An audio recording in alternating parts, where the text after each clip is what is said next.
أعوذ بالله من الشيطان الرجيم. بسم الله الرحمن الرحيم.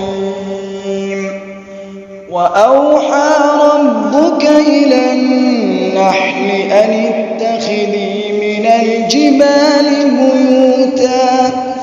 من الجبال بيوتا ومن الشجر ومما يعرشون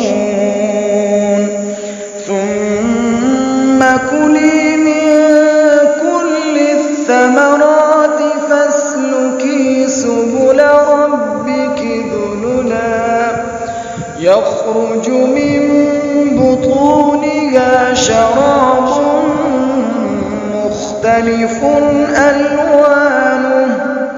مختلف ألوانه فيه شفاء للناس إن في ذلك لآية لقوم يتفكرون. صدق الله العظيم.